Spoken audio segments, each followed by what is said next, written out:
هاوکار ئەم گەنجەیە کە دانیشتووی شاری سلێمانیە لە ساڵی 2017 لە دوای بڕینی ڕێگەیەکی سەخت و دژوار و مانەوەی زیاتر لە 10 ڕۆژ لە ناو ئەودا و مامەڵەی نەشیاوی قاچاقچی و چەشتنی برسێتی و ماندوێتی لە پێناو گەیشتن بە وڵاتی خەونەکانی ڕێگەی هەندەرانی گرتە بەر و گەیشتە ئەوروپا. بەڵام هاوکار نەیتوانی چیتر لە وڵاتی غەریبی بێ پێدانی مافی هاوڵاتی بوون و دوور لە نیشتیمانەکەی بژی و بڕیاری گەڕانەوەی بۆ سلێمانیدا.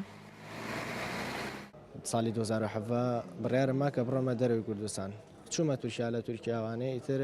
هەروەگەر تاکیێکی تر ڕێگەی هەندەرانمان گرتە بەر بە ڕێگەی ئاوا ڕۆشتینە ئیتالیا، بەڵام ڕێگەیەکی زۆر ناخۆش زۆر نەهادی ینی مجازەفەیەکی گەورە بوو بە ژیانی خۆمەوە کە کردم من دوای ئەوە تقریبی دە شەوێک لە ناو ئاوا بووین برسی تین و ئەمانەمان هەمووی دینی ئەمانەمان ئەم ناخۆشیانەمان هەمووی چەشت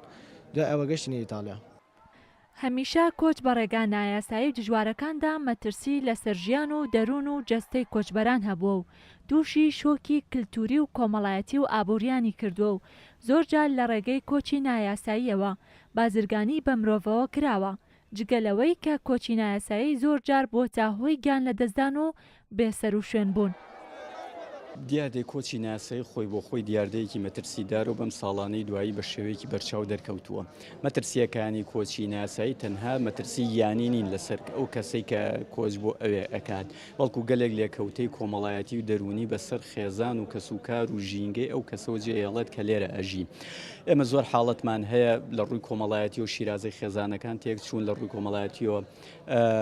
تووشی ناکۆکیەک بوون لەوەی کە هەر چاوەڕێن و هەر هیچ نابێ هەر چاوەڕێن هەر ژیانیان لە چاوەڕوانیە تەواوە بێت. ئێمە زۆر خێزانمان هەیە بە هۆی مردنیەکێک لە خێزانەکانیانەوە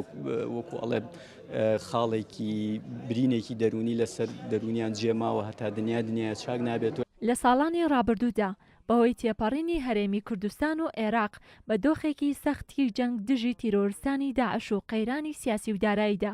لێشاوی کۆچی هاوڵاتیان و بەتایبەت گەنجان بۆ ئەوروپا زیادی کرد. دیارە کۆمەڵی هۆکارگەل هەن بۆەوەی کە هاوڵاتیان بە بەهانەیەک و کۆچ بکەن بەرەو شوێنێکی ئارامتر بەرەو باشترکردنی ڕەوشی خۆیان و خێزانەکان. دیارە ئەو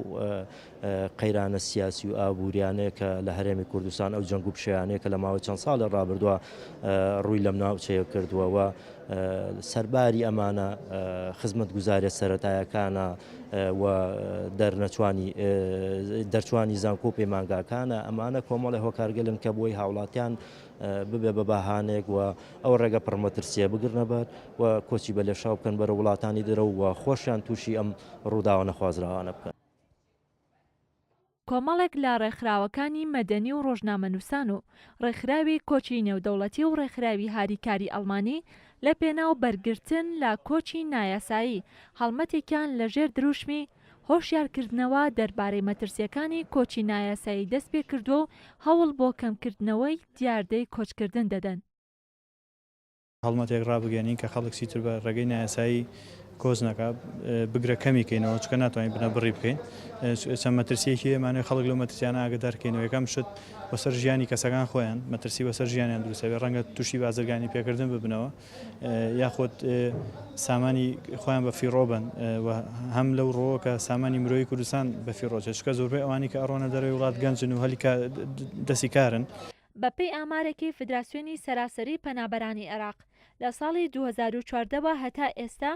زیاتر لە 555,000 هاوڵاتی کۆچیان کردووە و لە 47 وڵات داوای مافی پەنابەریان کردووە و 274 کۆچبەریان گیانی لەدەستداوە کە زۆرینەیان ژن و منداڵ بوون و 144 کۆچبەریش بێسەر و شوێن بوون و تەرمی سەرجەم کۆچبەران هێنراونەتەوە هەرێمی کوردستان و عێراق و بە خاک سپێردراون.